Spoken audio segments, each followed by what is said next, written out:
ప్రభునందు ప్రియులారా, ప్రభు అయిన యేసుక్రీస్తు నామంలో మీకు శుభములు, వందనాలు తెలియజేస్తున్నాను. అందరూ బాగున్నారండి? మీరందరూ బాగుండాలని ప్రభు అయిన యేసుక్రీస్తు నామంలో మీ కొరకు అనుదినం తప్పక ప్రార్థన చేస్తున్నాం. ప్రాముఖ్యంగా మరి కొద్ది నిమిషాలు మనం దేవుని వాక్యాన్ని ధ్యానించుకుందాం. ఈ దినాన మనం చూసినట్లయితే మనుషులలో సహనం అనేది తక్కువైపోతూ ఉన్నది. పేషెన్స్ అంటూ ఉంటాం కదా, ఈ సహనం అనేది తక్కువైపోతూ ఉన్నది. పూర్వపు దినాలలో మనం చూసినట్లయితే మన పెద్దలు మరి వారు ఏదైనా చిన్న తప్పు చేసినా లేకపోతే ఏదైనా పొరపాట్లు చేసినా క్షమించేవారు. పోనీలే తెలియక చేశాడు అది అని సహించేవాళ్ళు. అయితే ఈ దినాన మనం ఈ రోజుల్లో చూసినట్లయితే అనేకులలో సహనం అనేది కరువైపోయింది. ఒక్కరు కూడా మరి ఎదుటివారు చేసే తప్పును కానీ, ఎదుటివారు పెట్టే శ్రమలు కానీ, పెట్టే బాధలు కానీ సహించలేకపోతూ ఉన్నారు. ఈ సహనం అంటే పేషెన్స్ అన్నదానికి ఓర్చుకోవడం, సహించడం, భరించడం, వేచి ఉండడం, ఇలాంటి అనేక పర్యాయ పదాలు ఉన్నాయి. సహనం ఎవరికి కావాలి అంటే అందరికీ సహనం కావాలి. ఈ సహనం అనేది లేకపోతే ఏం జరుగుతుంది? మనం ఏం కోల్పోతామని మనం గ్రహించినట్లయితే, ప్రియులారా, సంఖ్యాకాండము 20వ అధ్యాయము మరి చూసినట్లయితే ఇశ్రాయేలు ప్రజలు మోషే మీద, అహరోను మీద, దేవుని మీద వాళ్ళు సనగడం ప్రారంభించారు. ఐగుప్తు నుంచి మమ్మల్ని ఎందుకు తీసుకొచ్చారు? ఈ అరణ్యంలోకి మమ్మల్ని ఎందుకు తీసుకొచ్చారు? ఇక్కడ గింజలు లేవు, అంజూరాలు లేవు, ద్రాక్షలు లేవు, మరి దానిమ్మలు లేవు, త్రాగుటకు నీళ్లు లేవని వాళ్ళు మరి మోషే అహరోనుల మీద సనుగుతూ ఉన్నారు ప్రియులారా. అయితే ఈ సనుగుల విషయంలో మోషే అహరోను ప్రత్యక్ష గుడారం దగ్గరికి పోయిన తర్వాత దేవుడు వారితో మాట్లాడతారు. నువ్వు బండతోని మాట్లాడు, ఆ బండ నీళ్ళు ఇస్తుంది అని చెప్పినప్పుడు మోషే వెళ్ళి ఆ బండను తన చేతిలో ఉన్న కర్రతోనూ కొడతాడు. కొట్టేటప్పుడు ఏమంటాడంటే, ద్రోహులారా, ఈ బండ నుండి మీకు నీళ్లను రప్పింపవలన అని చెప్పి ఆ బండను కొడతారు. 40 సంవత్సరాల సుదీర్ఘ కాలంలో అరణ్య ప్రయాణంలో దేవుడు ప్రజలు చేసే ప్రతి సనుగులను, మూలుగులను విని దేవుడు వారిని చంపేసి మోషే ద్వారా తన సంతానాన్ని కొనసాగిస్తానని చెప్పినప్పుడు మోషే, వద్దు ప్రభువా, వారిని క్షమించి వారిని బ్రతకని అని ఎన్నోసార్లు మరి దేవుని సన్నిధిలో పడినాడు. అలాంటి మోషే చివరికి మాట అన్నాడు, ద్రోహులారా అని. ఎందుకు అన్నాడు అని అంటే, మనం గమనించినట్లయితే సంఖ్యాకాండం 12వ అధ్యాయము 3వ వచనం మనం చూస్తే, మోషే భూమి మీదనున్న వారందరిలో మిక్కిలి సాత్వికుడు అని వాక్యం సెలవిస్తూ ఉన్నది. ఆయన ఎంతో సహనం గలవాడు, సాత్వికుడికే వాళ్ళు అంత కోపం తెప్పించారు. కీర్తనలు 106, 32, 33లో చూస్తే, మొరీబా జలముల వద్ద ఆయనకు కోపం పుట్టించను, కావున వారి మూలంన మోషేకు బాధ కలిగెను. ఎట్లనగా వారు అతని ఆత్మ మీద తిరుగుబాటు చేయగా అతడు తన పెదవులతో కాని మాట పలికెను. ఏం చేశారటంటే, వారు అతని ఆత్మ మీద తిరుగుబాటు చేశారట. ఎన్నోసార్లు అరణ్యంలో మరి ఎన్నోసార్లు తిరుగుబాటు చేశారు. కానీ ఆ 40 సంవత్సరాల కాలంలో ఈ చివరి దినాల్లో మరి కానానుకు కొద్ది రోజులైతే కానానుకు వెళ్తామన్న ఆ యొక్క సందర్భంలో మరి మోషే మరి ఆ మాట పలకాల్సి వచ్చింది. సహనం ఎంత ప్రాముఖ్యమైనదో మరి దేవుడు మనకు చూపిస్తూ ఉన్నాడు. అంత మిక్కిలి సాత్వికుడైన మోషే ఆ సహనాన్ని కోల్పోయాడంటే ఎంత ఘోరంగా మరి ప్రజలు మోషేని విసిగించినారు. అతని ఆత్మ మీద మరి తిరుగుబాటు చేయడం వలన మరి అతడు సహనాన్ని కోల్పోయినట్టుగా మనం చూస్తూ ఉన్నాం ప్రియులారా. మనిషి సహనం కోల్పోయినప్పుడు ఇక అతనిలో మానవత్వం అనేది ఉండదు. చాలా మట్టుకు మనం భరించే వరకు భరిస్తూ ఉంటాం. అయితే ఎంత భరించాలో అంత భరిస్తూ ఉంటాం. అంతకంటే ఎక్కువగా మనము భరించలేనప్పుడు కాని మాటలు మనము పలుకుతూ ఉంటాం. ప్రియులారా, ఆ మాట వలన మోషే కానాన్లోకి ప్రవేశించలేకపోయాడు. దేవుడు నా ప్రజలను నువ్వు ఇట్లా తిట్టావు కాబట్టి నువ్వు ఇక్కడితోని స్టాప్ చేయి నీ ప్రయాణాన్ని అని చెప్పేసి మోషేని మరి పిస్గా కొండకు తీసుకువెళ్ళి అక్కడి నుంచి కానాను పాలు తేనెలు ప్రవహించే దేశాన్ని చూపించాడు. ప్రియులారా, చాలామంది మన జీవితంలో అనేక విధాలుగా సహనాన్ని కోల్పోతూ ఉంటాం. ఈ సహనం కోల్పోయినప్పుడు అనేక విధములైన తప్పిదములు, అనేక విధమైన మాటలు, ఒకరినొకరు మనము గాయపరుచుకుంటాం. మనుషులను గాయపరుచుకొని మన జీవితాన్ని మనము కోల్పోతూ ఉంటాం. మన జీవితంలో ఉన్న ఒక విలువలను మనము కోల్పోతూ ఉంటాం. కాబట్టి ఇశ్రాయేలు ప్రజలు 40 సంవత్సరాలు నడిచి కూడా వారికి సహనం అనేది లేదు. 40 సంవత్సరాలు అరణ్యంలో ప్రజలు చేసిన పాపమును బట్టి, వారు లోబడనలోని స్థితిని బట్టి మరి మోషే దేవుని సన్నిధిలో మొరపెట్టి చివరికి మరి సహనాన్ని కోల్పోవాల్సి వచ్చింది. ప్రియులారా, దేవుడు దీర్ఘశాంతుడు, దయాళుత్వం గలవాడు, కనికరము జాలిగల దేవుడు. ఆయన పాపులమైన మన జీవితాలను మరి మనల్ని రక్షించడానికి ఆయన అనుదినము దీర్ఘశాంతము మన ఎడల కనపరుస్తూ ఉన్నాడు. విలాప వాక్యములు 3వ అధ్యాయం 22వ వచనం మనం గమనించినట్లయితే, యెహోవా కృపగలవాడు, ఆయన వాత్సల్యత ఎడతెగక నిలుచున్నది కనుక మనము నిర్మూలము కాకున్న వారము. అనుదినము నూతనముగా ఆయనకు వాత్సల్యత పుట్టుచున్నదంట. అనుదినము మన ఎడల ఆయనకు నూతనమైన వాత్సల్యత పుట్టుతూ ఉన్నది. అంటే కొత్తగా మన మీద ప్రేమ పుడుతూ ఉన్నది. ఈ దినము కంటే ఇంకొక దినము, ఈ దినము కంటే ఇంకొక దినము,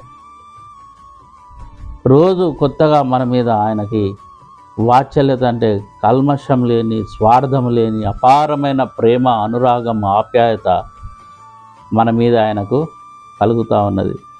తల్లి తన బిడ్డలపైన ఎలాంటి ప్రేమ చూపిస్తూ ఉంటుందో అలాంటి ప్రేమను దేవుడు అనుదినం మన ఎడల చూపిస్తూ ఉన్నాడు. ఆయన దీర్ఘశాంతము, ఆయన సహనము గొప్పది ప్రియులారా.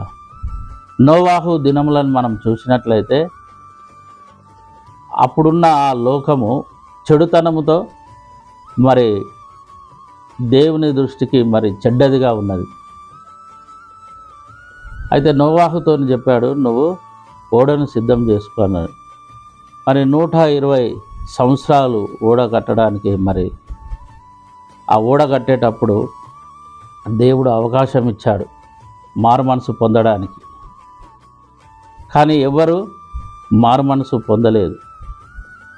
అన్ని సంవత్సరాలు ఆ ఓడ కట్టిన అన్ని సంవత్సరాలు మరి దేవుడు ప్రజలు మారతారేమో అని సహించాడు, కానీ ప్రజలు మారలేరు. ఆయన సహించాడు, ఆయన వహించాడు. ఆయన ప్రేమను ప్రజలు అర్థం చేసుకోలేదు. వారు చెడ్డ స్థితిలో ఉండి ఆయన ప్రేమను వారు అర్థం చేసుకోలేక వాళ్ళు ఆ ప్రళయంలో వారు చనిపోవాల్సి వచ్చింది. ఆనాటి ప్రజలు పాపంలోనే చనిపోయారు. పిల్లల వాక్యం గమనించినట్లయితే సహించుట అంటే ఆయన మన పాపముల కొరకు, మన శాపముల కొరకు సిలువను భరించినాడు. యెషయా గ్రంథం 53వ అధ్యాయంలో చెప్తా ఉన్నాడు, నిత్యముగా మన రోగములను భరించను, మన వ్యసనములను సహించను. మన వ్యసనములను సహించి ఆ సహనము ద్వారా మనము రక్షింపబడినట్లుగా ఆయన శిలువ మరణం పొందినాడు. ప్రియులారా, ఎవరైతే దేవుని యొక్క సహనాన్ని కలిగి ఉంటారో అన్నిటినీ జయించగలుగుతాం. ఈ యొక్క సహనము ఏం చేస్తూ ఉంటాడు? ప్రభువు కొరకు మనల్ని సిద్ధపరుస్తూ ఉంటుంది. చాలామంది కుటుంబాలలో చిన్న వాటికి పెద్ద వాటికి కోపడుతూ ఉంటారు, సహనాన్ని కోల్పోతూ ఉంటారు. ఎందుకు ఈ సహనం కోల్పోయి ఒకరినొకరు తిట్టుకుంటూ మనస్పర్ధాలు కలిగి కుటుంబంలోనే ఎడమకం పెడమకం వేసుకొని తిరుగుతూ ఉంటారు. యాకోబు రాసిన పత్రిక 5వ అధ్యాయం 11వ వచనం మనం చూసినట్లయితే, సహించిన వారిని ధన్యులను కొనుచున్నాం కదా అని చెప్తూ యోబు యొక్క సహనాన్ని గుర్తు చేస్తూ ఉన్నారు. యోబు తన జీవిత కాలంలో పొందిన శ్రమలను బట్టి యోబు ఎప్పుడు బాధపడలేదు. కానీ యెహోవా ఇచ్చెను, యెహోవా తీసుకొని పోయెను, యెహోవా నామమునకే మహిమ కలుగునుగాక అని ఆయన ప్రభువుని స్తుతించాడు. కష్టకాలంలో అన్నిటిని, బాధలను, హింసలను ఓర్చుకున్నాడు. తన పిల్లలు పోయారు, తన ఆస్తి పోయింది, సర్వమును కోల్పోయాడు. తన భార్య కూడా చివరికి అతనిని దూషించి వెళ్ళిపోయింది. అంత మాత్రమే కాకుండా తన శరీరము కూడా కుళ్ళు పట్టిపోయింది, కురుపులతో నిండిపోయింది. అంత బాధ కలిగినా కూడా సహించి దేవుని కొరకు నిలబడ్డాడు. ప్రియులారా, విశ్వాసులమైన మన జీవితాలలో దేవుని యొక్క సహనాన్ని మనము కోల్పోకూడదు. దేవుని బిడ్డలముగా ఎప్పుడైతే మనము మన యొక్క సహనాన్ని కోల్పోతూ ఉంటామో దేవుని సాక్షిగా మనం జీవించలేం. మనం గమనించినట్లయితే స్టెఫెనును, అపొస్తలుల కార్యం మనం చూసినట్లయితే స్టెఫెనును ఆనాటి ప్రజలు ఆయన సువార్త ప్రకటిస్తూ ఉంటే రాళ్లతోని కొట్టి చంపారు. రాళ్లతోని కొట్టి చంపినప్పుడు అతడు దేవుణ్ణి మహిమ పరచడం మనం చూస్తూ ఉన్నాం. తన జీవితంలో వచ్చే యొక్క శ్రమలను బట్టి ఆయన దేవుని మహిమ పరిచినాడు, కానీ ఎదురు తిరగలేదు. ఎంతవరకు సహించాలంటే అంతము వరకు మనము సహించాలి. యోబుకు వచ్చిన కష్టము మన జీవితాల్లో మనకు వచ్చినట్లయితే మనం ఎప్పుడో దేవుని వదిలిపెట్టి వెళ్ళిపోతూ ఉంటాం. ప్రియులారా, ఈ దినాలలో అనేక మంది భార్యాభర్తల మధ్య, అనేక మంది అత్తకోడళ్ళ మధ్య, అనేక కుటుంబాల మధ్య జరుగుతున్న ఈ యొక్క కొట్లాటలలో చాలామంది సహనాన్ని కోల్పోతూ ఉన్నారు. కారణం ఏంటిదంటే దేవుని దగ్గర నుంచి మనము ఆత్మ ఫలాన్ని పొందుకోలేకపోతూ ఉన్నాం. అనుదినం ప్రార్థన చేస్తూ మనము సహనాన్ని కోల్పోకుండా ఉండునట్లుగా దేవుడి దగ్గర నుంచి ఆ యొక్క ఆత్మఫలాన్ని మనం పొందుకోవాలి. ఫిలిప్పీయులకు రాసిన పత్రిక 4వ అధ్యాయం 5వ వచనం చూసినట్లయితే, మీ సహనము సకల జనులకు తెలియబడనీయుడి. మన సహనము ఏంటంటే అనేక జనులకు తెలియబడాలి. నువ్వు సహనశీలువని, నువ్వు దేవుని బిడ్డవని, నీ సహనం గురించి ఇతరులు మాట్లాడాలి. నువ్వు క్రైస్తవుడు అయినందుకు ఇష్టం వచ్చినట్టుగా జీవించడం అనేది కుదరదు. ప్రియులారా, మన జీవితాలలో సహించిన వారిని ధన్యులను కొంటున్నామని యేసు ప్రభుల వారు చెప్తా ఉన్నారు. దేవుని బిడ్డలమైన మన జీవితంలో ఈ సహనాన్ని మనము అలవర్చుకోవాలి. ఒకడు ప్రతిదినము నిన్ను నిందిస్తున్నా, ఒకడు ప్రతిదినము నిన్ను హింసిస్తున్నా, ఒకడు ప్రతిదినము నిన్ను బాధ పెడుతున్నా కూడా ఆ శ్రమను నువ్వు సహించడం అనేది నేర్చుకోవాలి. యాకోబు రాసిన పత్రిక, అపొస్తలుడైన పౌలు యాకోబులకు రాసిన పత్రిక 1వ అధ్యాయం 12వ వచనం, శోధన సహించువాడు ధన్యుడు, అతడు ఏందట, ప్రభువు సిద్ధం చేసిన జీవ కిరీటమును పొందుకొనునని వాక్యం సెలవిస్తావు. ప్రియులారా, అంతం వరకు నువ్వు సహించినట్లయితే, మత్తయి సువార్త 24:13 చూసినట్లయితే, అంతం వరకు సహించువాడు రక్షింపబడును. మనం బ్రతికి ఉన్నంత కాలము అన్నిటిని మనము సహించాలి. క్రీస్తు రాకడ కొరకు కొన్ని శ్రమలను మనము సహించకుంటే మనము రక్షణ పొందలేం. అందుకనే మరి 24వ అధ్యాయంలో అనేకుల ప్రేమ చల్లారుచున్నది కనుక అంతము వరకు సహించువాడు ఎవడో వాడే రక్షింపబడును అని యేసు ప్రభుల వారు చెప్తా ఉన్నారు. చాలామంది ప్రియులారా మరి వారి యొక్క విశ్వాస జీవితంలో క్రీస్తు నిమిత్తము వచ్చిన శ్రమలను చూసి మరి వెనుకకు వెళ్ళిపోతూ ఉన్నారు. ఈ దినాలలో మనం చూసినట్లయితే సువార్తను ప్రకటించడం మరి సాధ్యం కావటం లేదు. సువార్తను ప్రకటిస్తే అనేకులు దాడి చేస్తూ ఉన్నారు. ఎవరు బయటికి వెళ్ళి సువార్త చెప్పలేనంత విధంగా అనేక విధములైన దాడి జరుగుతూ ఉన్నది. మరి ఆ దినాలలో కూడా చాలా మట్టుకు దాడి జరిగింది. శిష్యులను చంపేసినారు, అనేకులను చంపేసినారు. ఆ దినమున్నదే ఈ దినము కూడా జరుగుతూ ఉన్నది. క్రీస్తు కొరకు మనము శ్రమను, నిందలను, అవమానాలను మనము సహించాలి, భరించాలి. ప్రియులారా, ఎప్పుడైతే ఈ సహనాన్ని మనము కలిగి ఉంటామో, అంతం వరకు మనం ఎప్పుడైతే కలిగి ఉంటామో మనము రక్షణ పొందుకుంటాం. యేసు ప్రభుల వారు పాపులమైన మన కొరకు మరి ఆ సిలువను సహించకపోతే, భరించకపోతే మనకు రక్షణ అనేది ఉండకపోవును. కాబట్టి ప్రభునందు ప్రియులారా, శోధన సహించువాడు ధన్యుడు, అతడు శోధనకు నిలిచిన వాడే ప్రభువు తన్ను ప్రేమించు వారి కొరకు వాగ్దానం చేసిన జీవ కిరీటం పొందునట్లుగా అన్ని విధాల సహనాన్ని మనం కోల్పోకుండానట్లుగా ఆ ప్రభు వైపు చూస్తూ మన జీవితంలో దేవుని సహనము కొరకు కనిపెట్టుకొనుచు ముందుకు ఆత్మీయంగా కొనసాగాలని ప్రభు పేరిట కోరుచు ఈ యొక్క వాక్యాన్ని మన ఆత్మీయ మేలుల నిమిత్తమే దేవుడు దీవించునుగాక. ఆమేన్.